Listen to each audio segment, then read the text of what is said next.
স্কুলের অ্যাসেম্বলিতে বড় আপা লম্বা বক্তৃতা দিতে ভালোবাসেন। এই দেশের মেয়েরা কিভাবে পুরো দেশটাকে পাল্টে দেবে সেটা তার প্রিয় একটা বিষয়।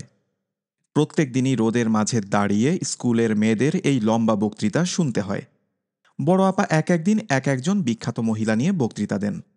আজকে কাকে নিয়ে বক্তৃতা দেবেন সেটা জানার জন্য যখন সবাই এক ধরনের কৌতূহল নিয়ে অপেক্ষা করছে, তখন বড় আপা বললেন, প্রিয় মেয়েরা, আর 2 সপ্তাহ পরে স্কুলে স্পোর্টস, ক্রীড়া প্রতিযোগিতা। লেখাপড়া ছাড়া অন্য সব কিছুতে মেয়েদের উৎসাহ, তাই সবাই আনন্দে চিৎকার করে উঠল। বড় আপা বললেন, লেখাপড়ার পাশাপাশি দরকার খেলাধুলা। সুস্থ মন থাকতে পারে শুধু সুস্থ শরীরে।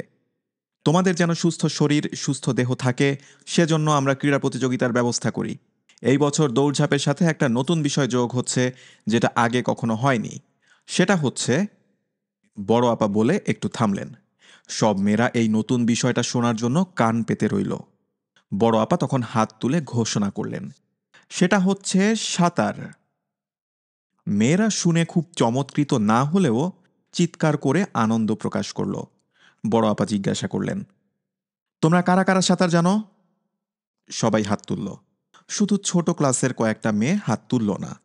তারা হয় সাঁতার জানে না, না হয় বড় আপা কি বলছেন সেটা বুঝতে পারেনি। গ্রামের প্রায় সব মেয়ে বড় হতে হতে সাঁতার শিখে যায়। সেরিনা ইচ্ছা করে হাত তোলেনি। পানির সাথে তার যে একটা বাড়াবাড়ি বন্ধুত্ব আছে, সেটা সে সব সময় গোপন রাখার চেষ্টা করে, তাই সে নিজে থেকে এটা কাউকে বলে না। বড় আপা বললেন, সরকার থেকে এই উদ্যোগ নেওয়া হয়েছে। এখন থেকে প্রতি বছর মেয়েদের সাঁতার প্রতিযোগিতা হবে। আমাদের স্কুল থেকেও আমরা টিম পাঠাবো। তোমরা কারা কারা অংশ নিতে চাও? এবারেও প্রায় সব মেয়ে হাত তুলল। সেরিনা এবারেও হাত তুলল না। সে কোনো সাঁতার প্রতিযোগিতায় অংশ নিতে চায় না। বড় আপা বললেন, তোমরা যারা সাঁতার প্রতিযোগিতায় নাম দিতে চাও তারা নাজমা ম্যাডামের কাছে নাম দিবে। নাজমা ম্যাডাম স্কুলের স্পোর্টস টিচার, শুকনো, খিটখিটে এবং বদরাগী। বড় আপা বললেন, আর তোমরা যারা দৌড়ঝাঁপে নাম দিতে চাও তারা ক্লাস টিচারের কাছে নাম দিবে। স্কুলে বার্ষিক প্রতিযোগিতার জন্য প্রতিদিন দুপুরের পর ক্লাস ছুটি দিয়ে দেওয়া হলো। মেয়েরা তখন স্কুলের মাঠে দৌড়াদৌড়ি করে, হাই জাম্প, লং জাম্প এগুলো দেয়। যারা কখনো দৌড়াদৌড়ি করেনি তারা আছাড় খেয়ে পড়ে হাঁটু আর কনুইয়ের ছাল তুলে ফেলতে লাগলো। সাঁতার নিয়ে বড় আপার অনেক বক্তৃতা দেবার পরেও খুব বেশি মেয়ের সাঁতারের উৎসাহ দেখা গেল না। জেলেপাড়ার 2টি মেয়ে আর ডানপিটে ধরনের কয়েকটা মেয়ে ছাড়া সাঁতার প্রতিযোগিতায় বেশি মেয়ে পাওয়া গেল না। স্কুলের সীমানার ভেতরে একটা পুকুর রয়েছে। বহু বছর আগে একটা মেয়ে ডুবে মারা যাবার পর এখন কাউকে সেখানে যেতে দেওয়া হয় না। স্কুলের সবচেয়ে দুষ্টু মেয়েটিও পুকুরের কাছে যেতে সাহস পায় না। স্কুল কর্তৃপক্ষ পুকুরে মাছ চাষ করে।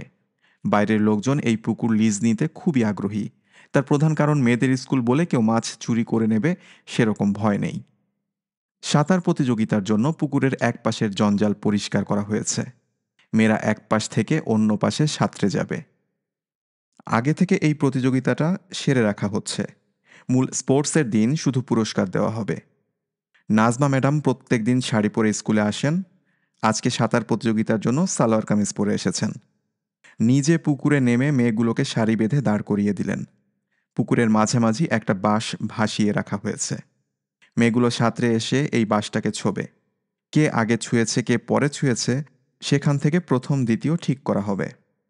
সাঁতার প্রতিযোগিতা দেখার জন্য স্কুলের অনেক ছাত্রী পুকুর পাড়ে হাজির হয়েছে। তাদের মাঝে সেরিনাও আছে। নাজমা ম্যাডাম প্রথমে সবাইকে বলে দিলেন কি করতে হবে। একবার বাঁশি বাজিয়ে প্র্যাকটিস করা হলো। তারপর যারা সাঁতার দেবে তারা পুকুর পাড়ে সারি বেঁধে দাঁড়ালো। নাজমা ম্যাডাম বাঁশি বাজাতেই সবাই পানিতে ঝাঁপিয়ে পড়ে প্রাণপণে সাঁতার দিতে শুরু করলো। পুকুর পাড়ে দাঁড়িয়ে সবাই গলা ফাটিয়ে চিৎকার করতে থাকে। গৌরী আর ললিতা নামে জেলেপাড়ার 2টি মেয়ে সবার আগে। তার কিছু পিছনে নার্গিস নামে একজন ডানপিটে মেয়ে। অন্যরা অনেক পিছনে।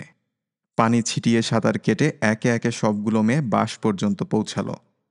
তখন তাদেরকে পুকুর পাড়ে নিয়ে এসে কে প্রথম কে দ্বিতীয় হয়েছে নাজমা ম্যাডাম তাদের নাম লিখে নিতে শুরু করলো। যখন সবাই পুকুরের এই পাড়ে সাঁতারের প্রতিযোগিতার জন্য ভিড় করেছে তখন পুকুরের অন্য পাড়ে একটা বিপজ্জনক ঘটনা ঘটতে শুরু করেছে। নিচু ক্লাসের ছোট একটা মেয়ে পুকুরের অন্য পাড়ে একা একা নিজের মতো করে হেঁটে বেড়াচ্ছে। হাঁটতে হাঁটতে হঠাৎ সে পুকুরের মাঝে কিছু একটা দেখে দাঁড়িয়ে গেল। যেটা দেখে সে দাঁড়িয়েছে সেটা নিশ্চয়ই তার জন্য যথেষ্ট কৌতূহলী কিছু, কারণ দেখা গেল সে ধীরে ধীরে পুকুরের পানির দিকে নামতে শুরু করেছে।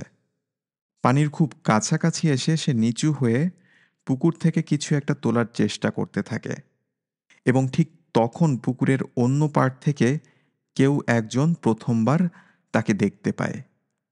উঁচু ক্লাসের বড় একটা মেয়ে চিৎকার করে বলে, এই মেয়ে, তুমি কি করো? পানিতে পড়ে যাবে তো। মেয়েটি তখন সত্যি সত্যি পানিতে পড়ে গেল। সবাই দেখল মেয়েটি পানিতে একটু হাবুডুবু খেল, তারপরেই পানিতে তলিয়ে গেল।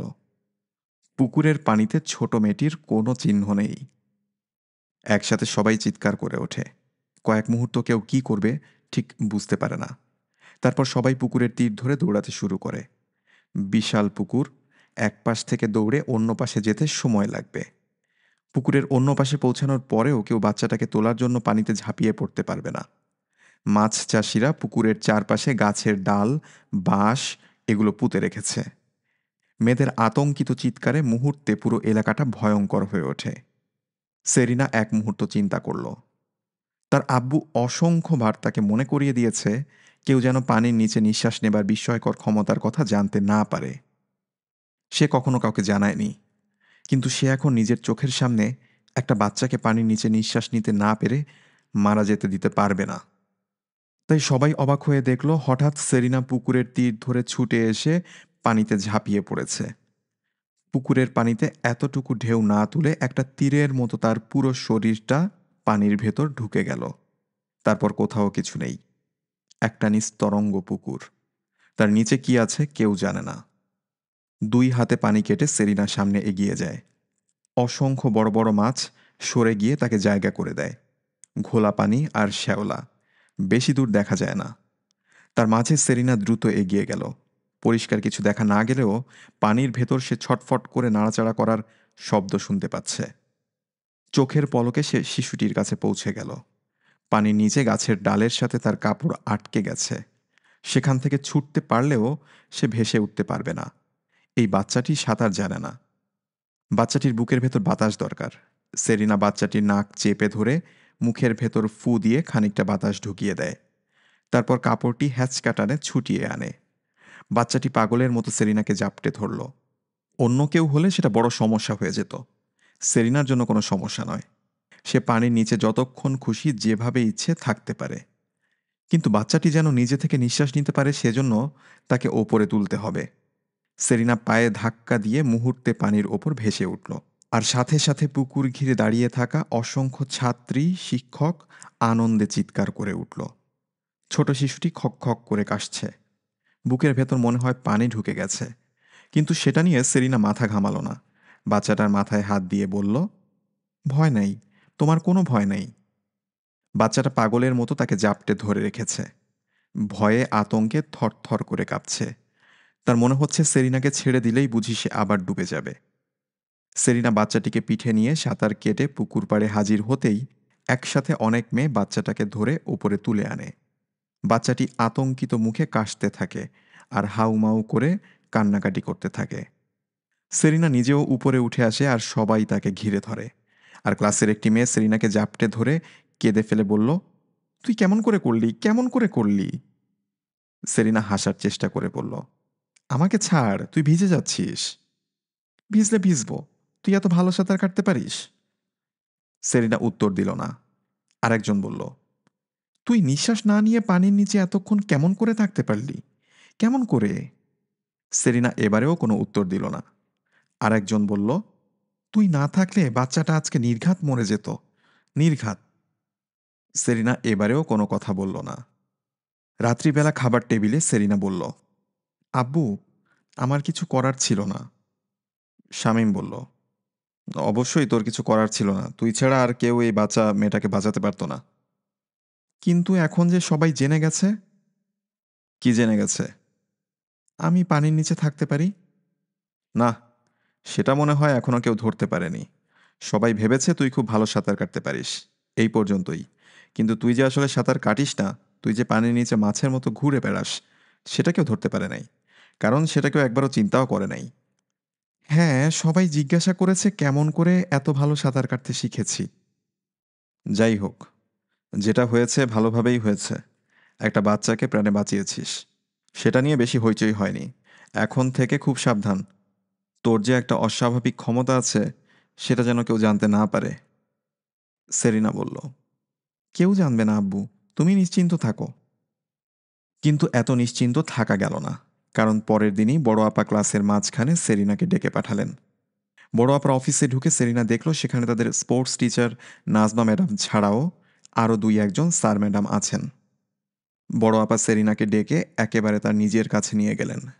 তার মাথায় গায়ে হাত বুলিয়ে বুকের মাঝে একটু জড়িয়ে ধরলেন। তারপর বললেন, সেরিনা, মা, তোমাকে যে আমি কি বলে কৃতজ্ঞতা জানাবো বুঝতে পারছি না। তুমি না থাকলে কি সর্বনাশ যে হয়ে যেত, চিন্তা করলেই আমার হাত পা ঠান্ডা হয়ে যাচ্ছে। সেরিনা কিছু বলল না। বড় আপা বললেন, সবাই যেটা বলছে সেটা বিশ্বাস করার মতো না, কিন্তু এতজন মানুষের সামনে পুরো ব্যাপারটা ঘটেছে, আমি ব্যাপারটা অবিশ্বাস করি কেমন করে। তুমি এত ভালো সাঁতার দেওয়া কেমন করে শিখলে?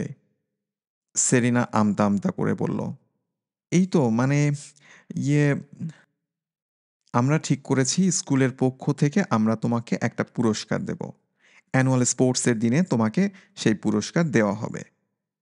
সেরিনা শুকনো গলায় বলল, থ্যাংক ইউ ম্যাডাম।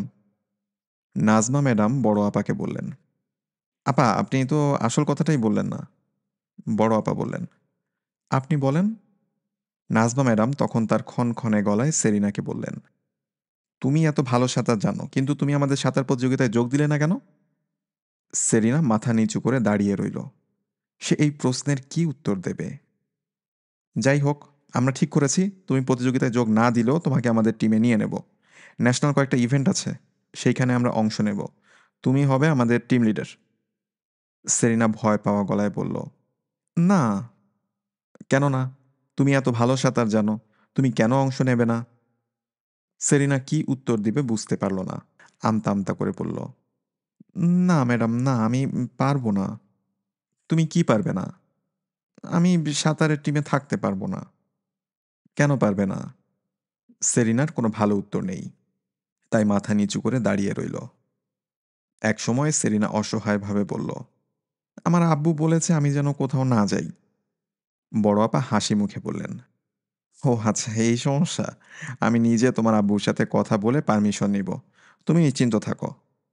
সত্যি সত্যি বড় আপা নাজমা ম্যাডামকে নিয়ে একদিন বাসায় হাজির হয়ে গেলেন। শামীমের তখন আর কিছু বলার থাকল না। বাস থেকে নেমে সেরিনা তার ব্যাগটা ঘাড়ে তুলে নিল। নার্গিস তার ব্যাগটা নিয়ে সেরিনার পাশে দাঁড়ালো। জেলেপাড়ার দুটি মেয়ে গৌরী আর ললিতা তাদের ব্যাগ খুঁজে পাচ্ছিল না, শেষ পর্যন্ত তারাও তাদের ব্যাগ খুঁজে পেল। তখন চারজন তাদের ব্যাগ নিয়ে নাজমা ম্যাডামের পিছু পিছু সিঁড়ি দিয়ে বিল্ডিংটার ওপরে উঠে যায়। এটা মেয়েদের একটা হোস্টেলের মতো। সারা দেশ থেকে সাঁতার প্রতিযোগিতায় যে মেয়েরা এসেছে তারা আগামী কয়েকদিন এখানে থাকবে। কালো মতন মোটা একজন মানুষ সবাইকে তাদের রুম নম্বর বলে দিচ্ছে। নাজমা ম্যাডাম মানুষটার কাছ থেকে সেরিনাদের রুম নম্বর জেনে নিলেন। তারপর তাদেরকে নিয়ে সিঁড়ি দিয়ে দোতলায় উঠে গেলেন। একেবারে একটা কোণার দিকে একটা বড় ঘর, সেখানে অনেকগুলো বিছানা সারি সারি সাজানো। নাজমা ম্যাডাম বললেন, তোমরা তোমাদের পছন্দের বিছানা বেছে নাও, আর কেউ যখন এখনো আসেনি তোমাদের ফার্স্ট চয়েস। নাজমা ম্যাডামের কথা শুনে মনে হলো এটা বুঝি বিশাল একটা সুযোগ। আসলে সবগুলো বিছানা একই রকম, কাজেই আগে আর পরে বেছে নেওয়ার মাঝে কোনো পার্থক্য নেই। নার্গিস কোণার দিকে জানালার পাশে একটা বিছানার দিকে গিয়ে বলল, এইটা আমার বিছানা। তখন কাছাকাছি অন্য তিনটা বিছানা বাকি তিনজন দখল করে নিল। নাজমা ম্যাডাম বললেন, করিডোরের অন্য মাথায় বাথরুম আছে, নিচে ডাইনিং রুম। সেরিনা বলল, ঠিক আছে ম্যাডাম। আর টিচারদের জন্য আলাদা ব্যবস্থা, আমাদেরকে অন্য বিল্ডিংয়ে রাখবে। তোমরা নিজেরা নিজেরা থাকতে পারবে না? পারবো। গুড, আমি তাহলে যাই, গিয়ে দেখি আমাদের জন্য কি ব্যবস্থা করেছে। নাজমা ম্যাডাম চলে যাবার পর সেরিনা তার বিছানায় বসে বলল, আমার খিদে লেগেছে। নার্গিস বলল, চল নিচে গিয়ে খেয়ে আসি। আগে তো হাত মুখ ধুতে হবে। গৌরী বলল, এই এত বড় ঘরে খালি আমরা থাকব, আর কেউ থাকবে না? মনে হয় থাকবে, অন্যরা এখনো আসে নাই। নার্গিস তার ব্যাগ থেকে একটা তোয়ালে বের করে বলল, আমি হাত মুখ ধুয়ে আসি। নার্গিসের সাথে সাথে অন্যেরাও গেল। হাত মুখ ধুয়ে তারা নিচে খেতে গেল। খাওয়া শেষ করে যখন তারা ওপরে নিজেদের রুমে ফিরে এসেছে, তখন তাদের রুমের ভিতরে অনেক মেয়ে। মনে হলো রীতিমতো বাজার বসে গেছে। ওরা দেখলো ফর্সা করে লম্বা মতন একজন মেয়ে গলা উঁচু করে বলছে, থাকবো না, আমি এখানে থাকবো না। I will not stay here. Serena একটু অবাক হয়ে মেয়েটার দিকে তাকিয়ে বোঝার চেষ্টা করলো সমস্যাটা কি। মেয়েটা মেঝেতে পা ঠুকে বলল, এরকম নোংরা জায়গায় মানুষ থাকতে পারে? আমি নিজের চোখে একটা তেলাপোকা দেখেছি, আ ফ্যাট আগলি ককরোচ। নাদুস নুদুস একটা মেয়ে বলল, এই দেশে সব জায়গায় তেলাপোকা থাকে, প্রেসিডেন্টের বাড়িতেও আছে। ফর্সা মেয়েটা চোখ পাকিয়ে বলল, তুমি আমার সাথে ঠাট্টা করছো? তুমি আমাকে চিনো?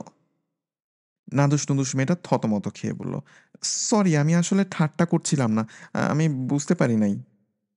ফর্সা মেয়েটার সাথে সাথে আরও কয়েকজন আছে, তাদেরও মেজাজ খুব গরম দেখা গেল। চেহারা দেখে বোঝা যায় তারা এরকম হোস্টেলের মতো জায়গায় থেকে অভ্যস্ত না। এতজন মানুষের সাথে একটা ঘরে থাকতে হবে চিন্তা করেই তারা খুব বিরক্ত হয়ে উঠেছিল। তাদের দলের আরেকটা মেয়ে বলল, আমরা এখানে কেমন করে ঘুমাবো, প্রাইভেসি কোথায়? ফর্সা মেয়েটা বলল, আমি আগে জানলে আসতেই রাজি হতাম না। মনে আছে যখন আমরা নেপালে গিয়েছিলাম, আমাদের 5 স্টার হোটেলে রেখেছিল? তার দলের মেয়েরা মাথা নাড়ল। একজন বলল, এখন চিৎকার করে লাভ নেই, কাল সকালে দেখা যাবে। ফর্সা মেয়েটা বলল, আমি ডেফিনেটলি এখান থেকে বের হয়ে যাব। I am not sleeping with ককরোচেস। বিছানা ভাগাভাগি করতে গিয়ে হঠাৎ করে তারা আবিষ্কার করলো যে তাদের একটা বিছানা কম। তখন তারা এমন চিৎকার করতে শুরু করলো যে নিচ থেকে একজন মানুষ উপরে উঠে এলো। ফর্সা মেয়েটি পা দাপিয়ে বলল, আমরা 4 জন মানুষ, 3টা বিছানা, কিভাবে ঘুমাবো? নিচ থেকে উঠে আসা মানুষটা মাথা চুলকে বলল, আজকে রাতটা ম্যানেজ করে ফেলো, কাল একটা ব্যবস্থা করে দেব। কিভাবে ম্যানেজ করব? একজন জেগে বসে থাকবো? কালকে আমাদের কম্পিটিশন, রাতে না ঘুমিয়ে কম্পিটিশনে যাব? একটু ভাগাভাগি করে ঘুমিয়ে নাও। মেয়েটা চিৎকার করে বলল, হোয়াট? এক বিছানায় 2 জন? আরে ও ক্রেজি! গৌরী ফিস ফিস করে সেরিনাকে বলল, সেরিনা, কি হয়েছে? আমি আর ললিতা এক বিছানায় ঘুমিয়ে যাব। তুই বলে দে আমাদের একটা বিছানায় ওদের একজন ঘুমাতে পারবে। সেরিনা ফিস ফিস করে বলল, তোদের অসুবিধা হবে না? গৌরী হেসে ফেলল, বলল, বাড়িতে কি আমাদের আলাদা বিছানা আছে নাকি?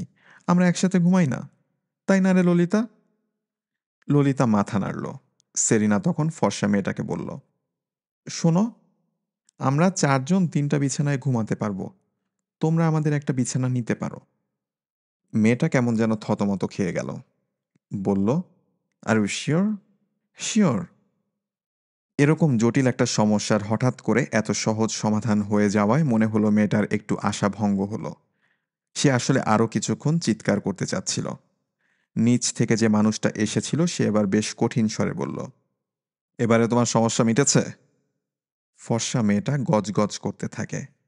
মানুষটা গলার স্বর আর একটু কঠিন করে বলল, দেখো, সারা দেশ থেকে মেয়েরা আসছে, নানা ধরনের ব্যাকগ্রাউন্ড থেকে মেয়েরা আসছে।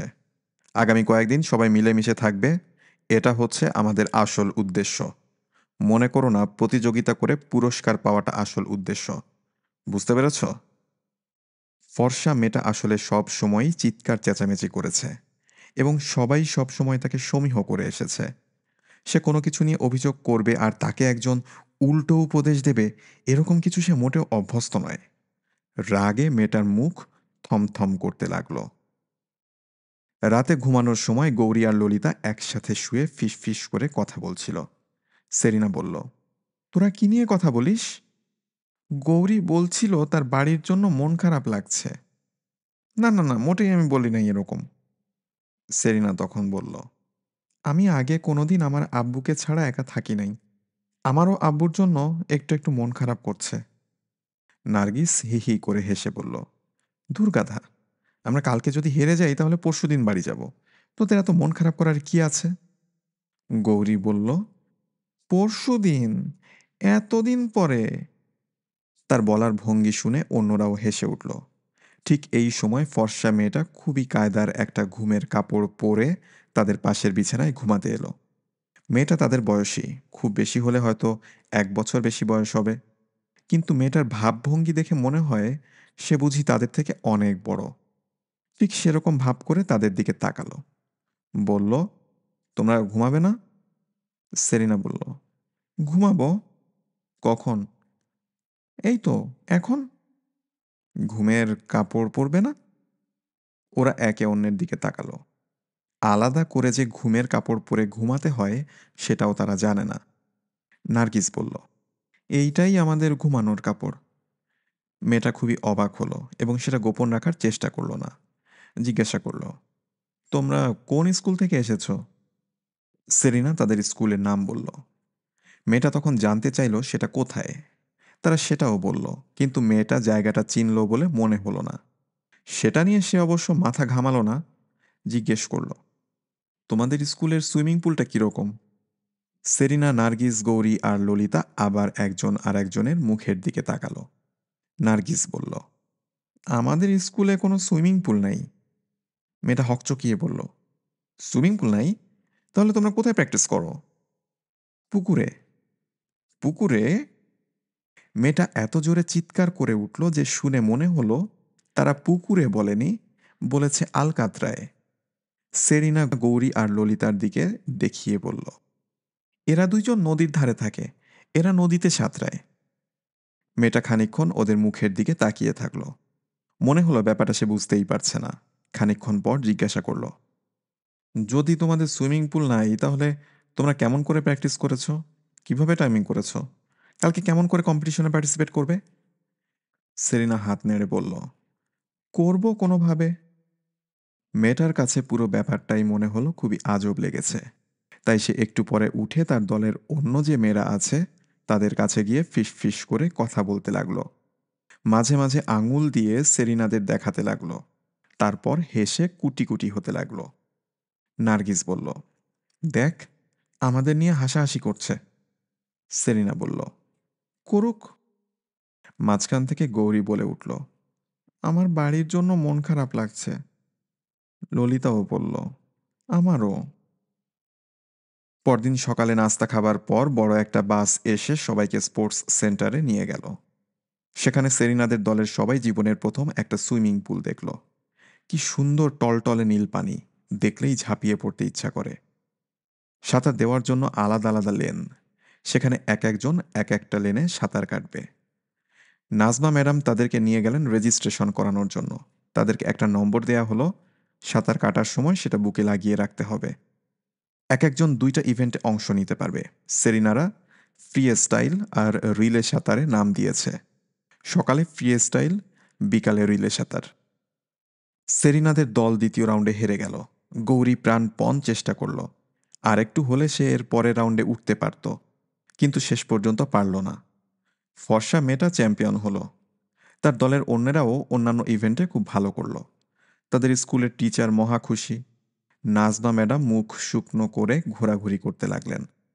মাঝে মাঝে এসে তাদের বলে যেতে লাগলেন, তোমরা মন খারাপ করো না, কম্পিটিশনে জেতা বড় কথা না, অংশ নেওয়া হচ্ছে বড় কথা। সেরিনা কিছু বলল না। সে তো আর নাজমা ম্যাডামকে বলতে পারে না যে আসলে তাকে খুব সাবধানে সাঁতরাতে হচ্ছে, যেন কোনোভাবে কোনো পুরস্কার না পেয়ে যায়, কোনোভাবে কেউ যেন সন্দেহ করতে না পারে যে পানির সাথে তার অন্য এক ধরনের সম্পর্ক। সেরিনা ইচ্ছে করলেই এখানে যারা আছে তাদের যে কাউকে যে কোনো সময় হারিয়ে দিতে পারে, কিন্তু সেটা যেন না করে ফেলে, সেটা নিয়েই সাবধান থাকতে হয়। চেষ্টা করে তাকে হেরে যেতে হয়। দুপুরের পরে রিলে সাঁতার। সেরিনাদের জন্য 3 নম্বর ট্র্যাক। 4 নম্বর ট্র্যাকে সেই ফর্সা মেয়েটির দল। সেরিনাদের দেখে মেয়েটি খিলখিল করে হেসে ফেলল। বলে উঠল, তোমাদের সুইমিং কস্টিউম নেই? সেরিনা মাথা নাড়ল, না, নেই। এই টি শার্ট পরে সাঁতরাবে? সুইমিং কস্টিউম ছাড়া একজন কেমন করে সাঁতরায়? কিনে নাও না কেন? নার্গিস পাশ থেকে উত্তর দিল, আমাদের থাকলেও কেউ পড়তে রাজি হবে না। কেন? লজ্জা করবে। মেয়েটা আবার খিলখিল করে হাসল। তারপর বলল, তোমাদের মাথাতে ক্যাপ নেই? চোখে গগলস নেই? সেরিনা আবার মাথা নাড়ল, না, নেই। চুল তোমাদের ডিস্টার্ব করে না? করে না, আমাদের অভ্যাস আছে। ফর্সা মেয়েটা বলে। তোমাদের আসলে পানিতে নামাই ঠিক হয় নাই। সেরিনা ভুরু কুঁচকে জিজ্ঞাসা করল, কেন? পানিতে মানুষ সাঁতার কাটে। সাঁতার কাটার নিয়ম আছে, স্টাইল আছে। তোমরা তো কিছু জানোই না। নার্গিস চোখ পাকিয়ে মেয়েটির দিকে তাকালো। মেয়েটা বলল, সাঁতারের মাঝে হাইজিনেরও ব্যাপার আছে। ভাগ্যে সেই পানিতে ক্লোরিন দেওয়া থাকে। তা না হলে তোমরা কোথা থেকে কি ব্যাকটেরিয়া নিয়ে আসতে কে জানে। গৌরী ফিস ফিস করে সেরিনাকে জিজ্ঞাসা করল, মেয়েটা কি বলছে রে? মেয়েটা বলছে আমাদের শরীরে জীবাণু থাকলেও সমস্যা নেই, সুইমিং পুলের পানিতে ক্লোরিন থাকে। গৌরী ফিস ফিস করে বলল। ইচ্ছে করছে মেয়েটার মুখে খামচি দিয়ে চোখ তুলে নেই। সেরিনা বলল, আমারও। এরকম সময় নাজমা ম্যাডাম এসে বললেন, সেরিনা, তুমি প্রথমে শুরু করো। যদি ভালো একটা শুরু হয় অন্যেরা উৎসাহ পাবে। সেরিনা বলল, না ম্যাডাম, আমি সবার শেষে। সবার শেষে? হ্যাঁ ম্যাডাম। তাহলে প্রথমে কে? নার্গিস থাকুক। নার্গিস একটু ইতস্তত করে রাজি হলো। নাজমা ম্যাডাম ঠিক করে দিলেন, নার্গিসের পর গৌরী, গৌরীর পর ললিতা, ললিতার পর সেরিনা। নাজমা ম্যাডাম যে সাঁতারের কায়দাকানুন খুব ভালো জানেন তা নয়, তারপরেও কিছু গত বাঁধা উপদেশ দিলেন। তখন সবাই সাঁতারের রিলের জন্য রেডি হলো। সুইমিং পুলের এক পাশে নার্গিস আর ললিতা, অন্য পাশে গৌরী আর সেরিনা। নার্গিস ব্যাটন নিয়ে সুইমিং পুলের উপরে রেডি হলো। ললিতা এক পাশে সরে নার্গিসের জন্য জায়গা করে দিল। সবাইকে প্রস্তুত করানোর জন্য হুইসেলের একটা লম্বা শব্দ হলো। সবাই মাথা নিচু করে রেডি হলো। এইবারে একটা তীব্র শব্দ হতেই সবাই নিজের ট্র্যাকে লাফিয়ে পড়ল। পানি ছিটিয়ে সবাই সাঁতরাতে থাকে। গৌরী উত্তেজনায় ছটফট করতে থাকে। সেরিনা গৌরীকে শান্ত রাখার চেষ্টা করে। ঘাবড়াবি না গৌরী, একটুও ঘাবড়াবি না। তোকে শুধু ব্যাটনটা ঠিক করে নিতে হবে। ব্যাটনটা ফেলিস না, তাহলেই হবে। গৌরী আশেপাশের ট্র্যাকের দিকে তাকালো। তাদের পাশের ফর্সা মেয়ের দলের মেয়েটা এর মাঝে পৌঁছে গেছে। 7 নম্বর ট্র্যাকও চলে এসেছে। গৌরীর মনে হতে থাকে নার্গিস বুঝি পৌঁছাবেই না। শেষ পর্যন্ত পানি ঝাপটে নার্গিস পৌঁছালো। গৌরী ব্যাটনটা প্রায় ছিনিয়ে নিয়ে উল্টো দিকে যেতে থাকে। ট্র্যাকের দড়ি ধরে ফর্সা মেয়েটা জোরে জোরে কয়েকটা নিঃশ্বাস নিয়ে আর চোখে সেরিনার দিকে তাকিয়ে একবার মুচকি হাসে। সেরিনাও মেয়েটার দিকে তাকিয়ে হাসল, যেন খুব মজার একটা ব্যাপার হয়েছে। গৌরী সুইমিং পুলের আধাআধি হতেই ফর্সা মেয়ের দলের মেয়েটি গন্তব্যে পৌঁছে পরের জনকে ব্যাটন দিয়ে দিয়েছে। আর গৌরী পৌঁছে ললিতাকে ব্যাটন দিতে গিয়েও একটু সমস্যা করে ফেলল। হাত থেকে ছুটে যেতে যেতে শেষ পর্যন্ত ব্যাটনটা ললিতা ধরতে পারল। তখন ললিতা সাঁতরে আসতে থাকে। ফর্সা মেয়েটা সেরিনাকে জিজ্ঞাসা করল, তোমরা কত পজিশন পাবে বলে মনে করো? সেরিনা জিজ্ঞাসা করল, তোমরা কত পজিশন পাবে? চ্যাম্পিয়ন আবার কি, দেখছো না তাকিয়ে? তাই নাকি? ফর্সা মেয়েটা বলল, তোমাদের কি পজিশন হবে আমি বলবো? বলো। লাস্ট। সেরিনা উত্তর না দিয়ে মেয়েটির মুখের দিকে তাকিয়ে মিষ্টি করে হাসল। এরকম সময়ে সেরিনা কেন মিষ্টি করে হাসছে ফর্সা মেয়েটা বুঝতে পারল না। ফর্সা মেয়েটা যখন ব্যাটন হাতে সুইমিং পুলের মাঝামাঝি পৌঁছে গেছে, তখন ললিতা সেরিনার হাতে ব্যাটনটি দিল। সেরিনা ব্যাটনটি নিয়ে ললিতার পিঠে থাবা দিয়ে বলল, সাবাস ললিতা। ললিতা ঠিক বুঝল না এত দেরি করে পৌঁছানোর কোন জায়গাটা সাবাস। সেরিনা পানিতে ডুব দিল। তারপর 2 পা দিয়ে পানিতে ধাক্কা দিয়ে হঠাৎ করে নাচের ভঙ্গিতে পা দুটো নাড়াতে থাকে। হাত দুটো সামনে ধরে রেখেছে সাঁতারের ভঙ্গিতে, কিন্তু পানি কেটে আনার চেষ্টা করছে না। যারা সাঁতার কাটে তারা তাদের হাত আর পা ব্যবহার করে। সেরিনা আপাত দৃষ্টিতে তার হাতগুলো ব্যবহার পর্যন্ত করল না। সারা শরীর একটা তরঙ্গের মতো ঝাঁকুনি দিয়ে নিয়ে গেল।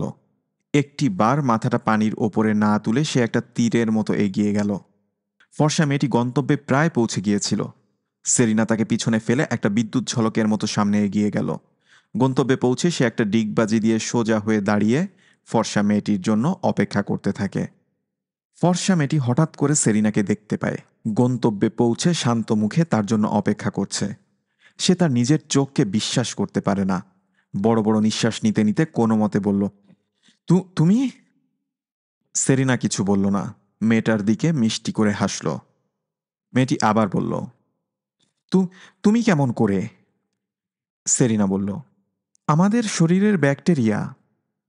সেরিনার দল যখন মেডেল নিচ্ছে তখনও ফর্সা মেয়েটা সেরিনার দিকে তাকিয়ে রইল। বুঝতে পারছে না এটা কিভাবে সম্ভব।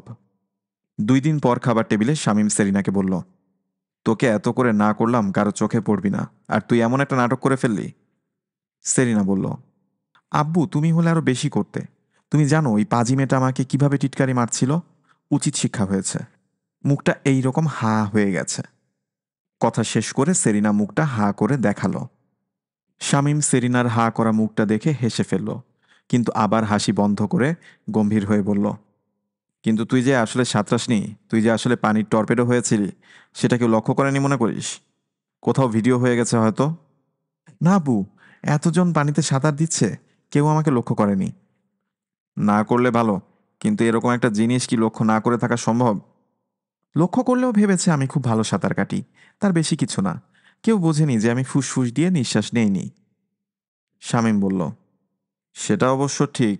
কেউ তো জানে না তুই ফুসফুস দিয়ে নিঃশ্বাস না নিয়েও থাকতে পারিস, তাই সেটা কারো সন্দেহ করার কথা না। তারপরেও সেরিনা, ভবিষ্যতে আর কখনো যেন এরকম না হয়।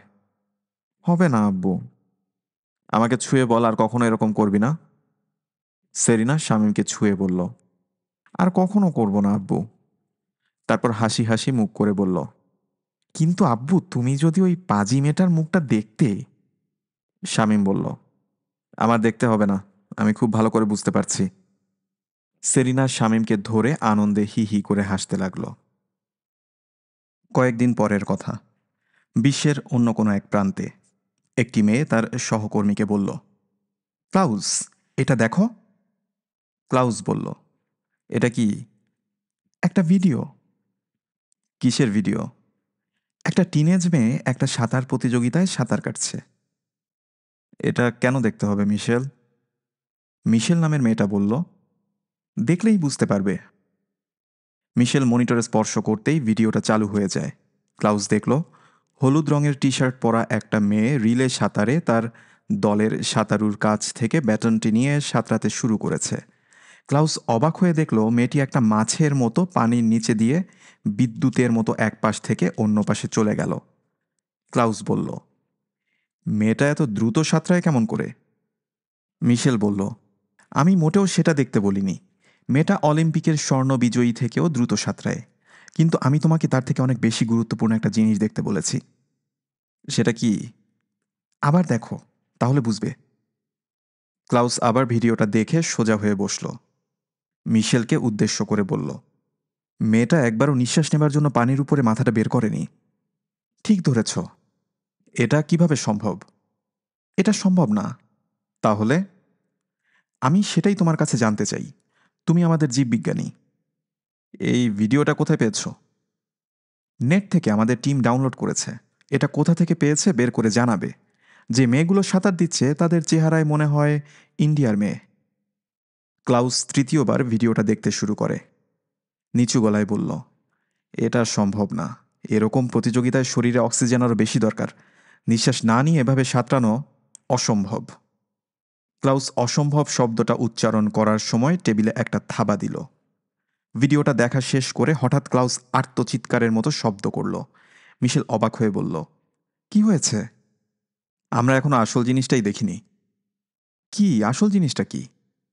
এই দেখো। ক্লাউস ভিডিওটাতে আঙুল দিয়ে দেখিয়ে বলল, মেয়েটা সাঁতার শেষ করে তার প্রতিপক্ষের জন্য দাঁড়িয়ে আছে, মুখে একটা ঠাট্টার হাসি। হ্যাঁ, হাসি তো থাকতেই পারে। টিনেজ মেয়ে তার প্রতিপক্ষকে হারিয়ে দিয়েছে, তার দিকে ঠাট্টার হাসি তো হাসতেই পারে। না না, সেটা আমি বলছি না। আমি বলছি এই মেয়েটার দিকে ভালো করে তাকাও, দেখো কি করে। মিশেল ভালো করে তাকালো, তারপর বলল, কি করছে? এত বড় একটা ল্যাব শেষ করেছে, এখন তার কি করা উচিত? হাঁপিয়ে যাওয়া উচিত, বড় বড় নিঃশ্বাস নেওয়া উচিত। গুড। দেখো তাকিয়ে, মেয়েটা কি হাঁপিয়ে উঠেছে? বড় বড় নিঃশ্বাস নিচ্ছে? না, মেয়েটা মুখে হাসি হাসি নিয়ে দাঁড়িয়ে আছে, বড় বড় নিঃশ্বাস নিচ্ছে না। ক্লাউস বলল, আমি আবার ভিডিওটা দেখাই, তুমি ভালো করে দেখো, এবার স্লো মোশনে। ক্লাউস পুরো ভিডিওটা খুবই স্লো মোশনে দেখালো। দেখাতে দেখাতে জিজ্ঞাসা করল, মেয়েটা কি আদৌ কোনো নিঃশ্বাস নিচ্ছে? না, নিঃশ্বাস নিচ্ছে না তো। মেয়েটার বুকের দিকে তাকাও, নিঃশ্বাস নিলে বুকটা ওপরে ওঠে, নিচে নামে। এই মেয়েটার বুক কি ওপরে উঠছে, নিচে নামছে? না তো। এবার তাহলে বলো, মেয়েটা কি নিঃশ্বাস নিচ্ছে? না, সেরকম তো মনে হচ্ছে না। তা এর চাইতে অবিশ্বাস্য কোনো জিনিস তুমি কোনোদিন দেখেছ? না, আমিও দেখিনি। এখন তাহলে কি করবে? ক্লাউস মুখ দিয়ে বিচিত্র একটা শব্দ করে বলল, মেয়েটাকে আমার চাই। মেয়েটা কোথায় থাকে, কি করে, কিছুই আমরা জানি না। তাতে কিছু আসে যায় না।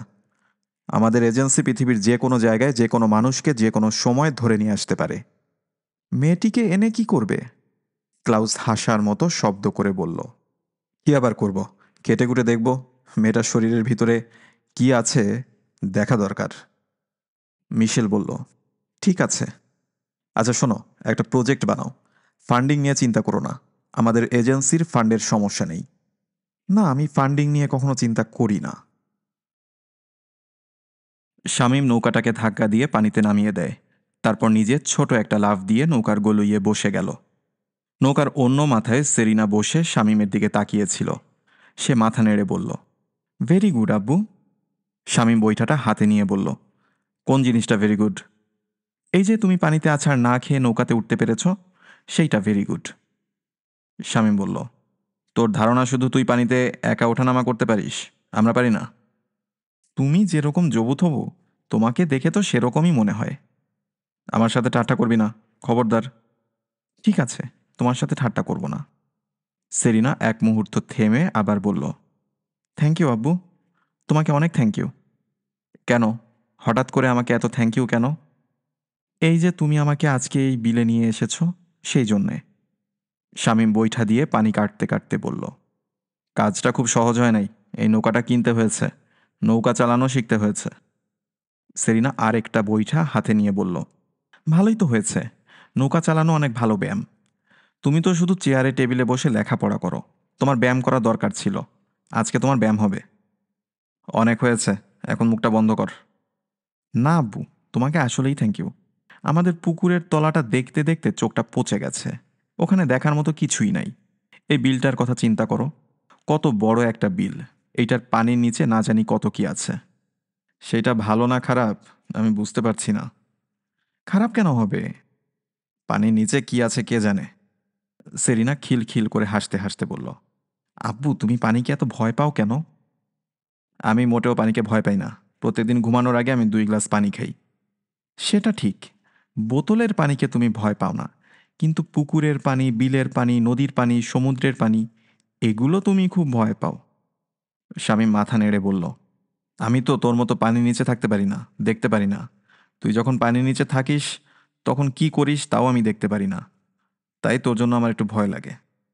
সেরিনা গম্ভীর হয়ে বলল, আমার জন্য তুমি একটুও ভয় করো না তো। পানির নিচে কেউ আমাকে কিছু করতে পারবে না। থাক, এত বড় বড় কথা বলে লাভ নেই।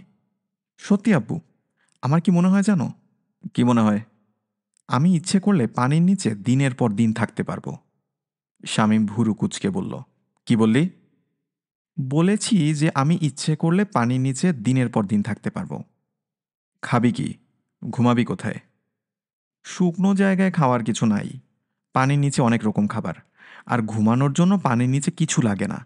আমি যে কোনো জায়গায় ঘুমাতে পারি। তুমি তো কখনো পানির ভেতর ভেসে ভেসে ঘুমাওনি, তাই তুমি জানো না পানিতে ঘুমাতে কত আরাম। একবার পানিতে ঘুমানো অভ্যাস হয়ে গেলে তুমি বিছানায় ঘুমাতেই পারবে না। শামীম একটু শঙ্কিত দৃষ্টিতে সেরিনার দিকে তাকিয়ে থাকে। একটু পরে বলে, কোনো কিছু নিয়ে বাড়াবাড়ি ভালো না। তোকে পানির নিচে ঘুমাতে হবে না, থাকতেও হবে না। তোর যদি পানির নিচে থাকার কথা হতো তাহলে খোদা তোকে পাঙাশ মাছ করে পাঠাতো। খোদা মোটেই তোকে পাঙাশ মাছ করে পাঠায় নাই, তোকে সেরিনা করে পাঠিয়েছে। সেরিনা খিলখিল করে হাসতে হাসতে বলল, আব্বু তুমি এত মজা করে কথা বলতে পারো, পাঙাশ মাছ। শামীম চারদিকে তাকায়। আশেপাশে এখন কোনো জেলে নৌকা নেই। সেরিনা যখন পানিতে নামবে, শামীম চায় না তখন কেউ সেটা দেখুক। গোপনে কয়েক ঘন্টা পানির নিচে ভেসে বেরিয়ে আবার বের হয়ে আসবে। শামীম বলল, সেরিনা, জায়গাটা কেমন? এখানে নামবি? সেরিনা বলল, ফ্যান্টাস্টিক। পানি কত পরিষ্কার দেখেছ? এখানে অনেক দূর পর্যন্ত আলো যাবে, সব কিছু পরিষ্কার দেখা যাবে।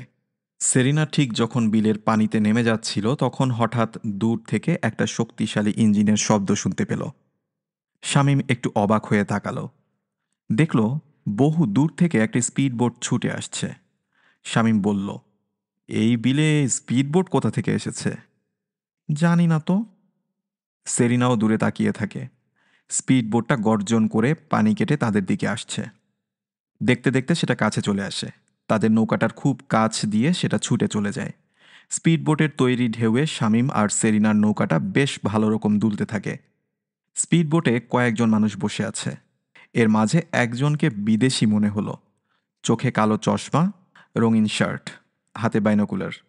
শামীম বলল, নিশ্চয়ই এনজিও টেনজিও হবে। কিসের এনজিও আব্বু? জানি না। বিদেশি এনজিওগুলো পকেটে করে কিছু ডলার এনে ছিটিয়ে দেয় আর সবাই হুমড়ি খেয়ে পড়ে। সেরিনা বলল, এখন আমি নামি আব্বু? একটু দাঁড়া, স্পিডবোটটা একেবারে চলে যাক। কিন্তু স্পিডবোটটা একেবারে চলে গেল না।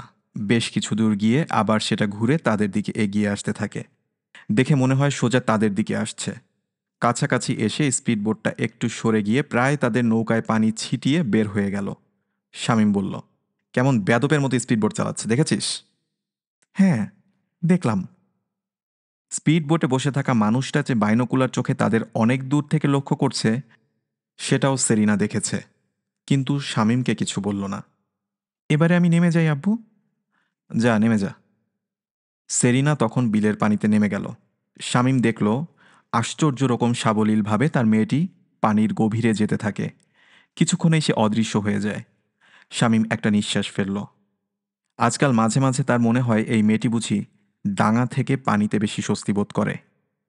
নৌকাটা স্থির রাখার জন্য একটা লোহার রডকে বাঁকা করে কাজ চালানোর মতো নোঙর তৈরি করে এনেছিল।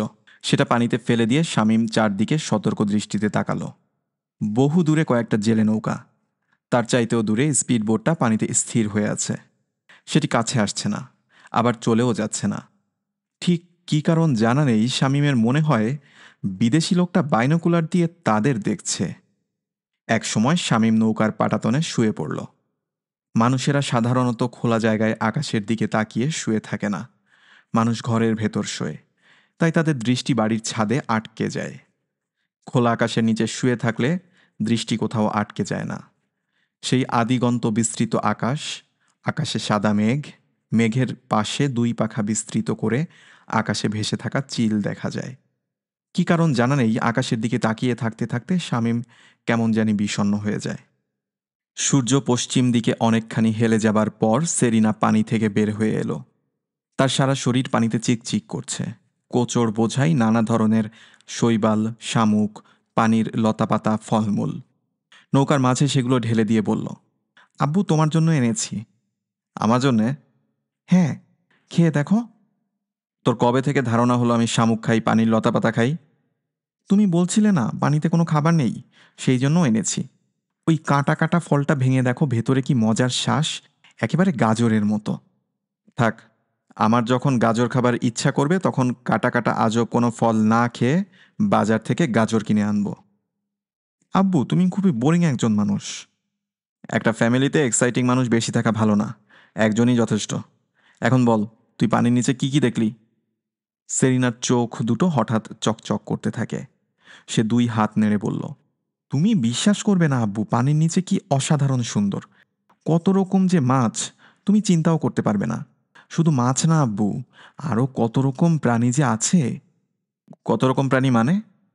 সাপের মতন কিন্তু সাপ না, ব্যাঙের মতন কিন্তু ব্যাঙ না। এছাড়াও ভোঁদড় আছে, পানকৌড়িকেও দেখেছি।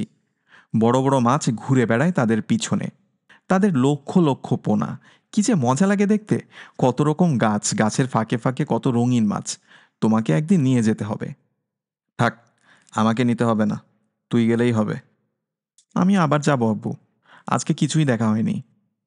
ঠিক আছে, আর একদিন যাবি, আজকে বাসায় চল। চলো। শামীম নোঙরটা তুলে বৈঠা বেয়ে নৌকাটা তীরের দিকে নিতে থাকে।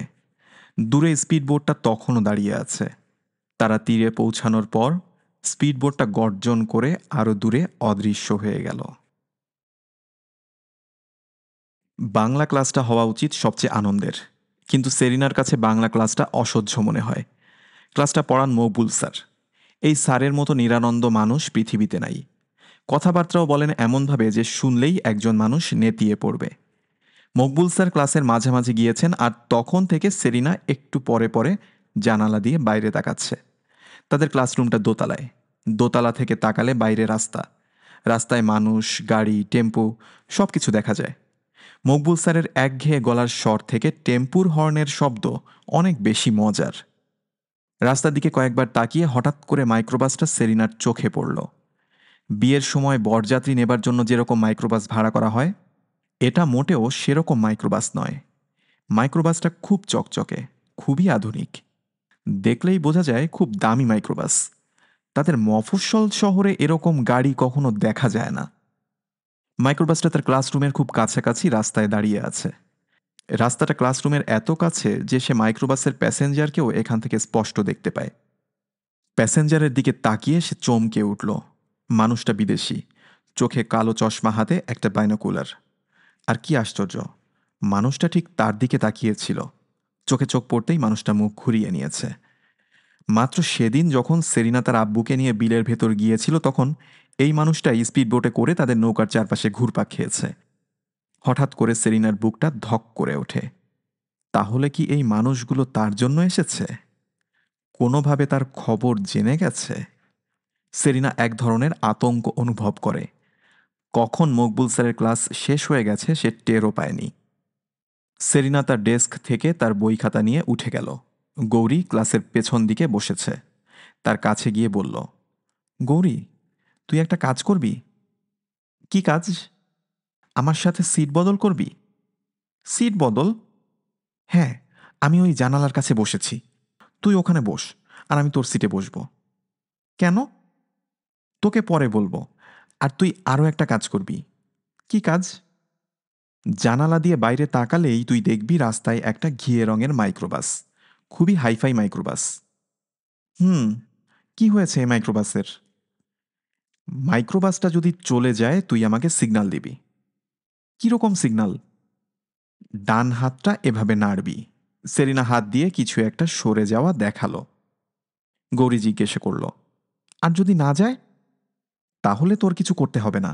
যা, তুই আমার সিটে যা তাড়াতাড়ি। আর একটা কথা। কি কথা? মাইক্রোবাসের প্যাসেঞ্জাররা যেন বুঝতে না পারে তুই তাদের লক্ষ্য করছিস। সোজাসুজি তাকাবি না। না, আমি কিছুই বুঝতে পারছি না। তোর এখন কিছুই বুঝতে হবে না, তাড়াতাড়ি যা। এখনই রওশন ম্যাডাম চলে আসবে। গৌরী তার বই খাতা নিয়ে জানালার কাছে সেরিনার সিটে বসে চোখের কোণা দিয়ে রাস্তায় তাকালো। সত্যিই রাস্তায় একটা ঘিয়ে রঙের মাইক্রোবাস। সে সরাসরি না তাকিয়ে চোখের কোণা দিয়ে মাইক্রোবাসটার দিকে তাকিয়ে থাকে। রওশন ম্যাডাম আসার 5 মিনিট পর গৌরী সেরিনাকে সিগন্যাল দিয়ে জানালো মাইক্রোবাসটা চলে গেছে। স্কুল ছুটির পর গৌরী সেরিনার কাছে এসে বলল, সেরিনা, তুই বলবি কি হচ্ছে? আমি ঠিক জানি না, কিভাবে বলবো। আমার সাথে আয়, হাঁটতে হাঁটতে বলি। গৌরী আর সেরিনার বাসা একদিকে না, কিন্তু একটু ঘোরা পথে গেলে দুজনে একসাথে প্রথমে বেশ খানিকটা পথ যেতে পারে। মাঝে মাঝেই তারা একসাথে হেঁটে হেঁটে এই পথে যায়। সাঁতার প্রতিযোগিতায় একসাথে অংশ নেওয়ার পর থেকে সেরিনার গৌরী, ললিতা আর নার্গিসের মাঝে অন্য এক ধরনের বন্ধুত্ব হয়েছে। প্রায় সময়ই তারা একসাথে থাকে। নার্গিসের বাসা সম্পূর্ণ অন্যদিকে হওয়ার পরও মাঝে মাঝে সেরিনা গৌরী আর ললিতার সাথে হেঁটে হেঁটে যায়।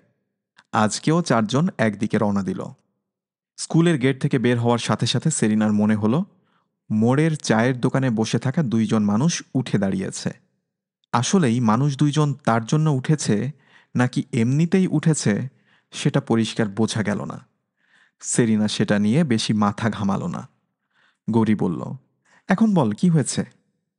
নার্গিস জিজ্ঞাসা করল, কিসের কি হয়েছে? গৌরী আবার উত্তর দিল, আমি জানি না।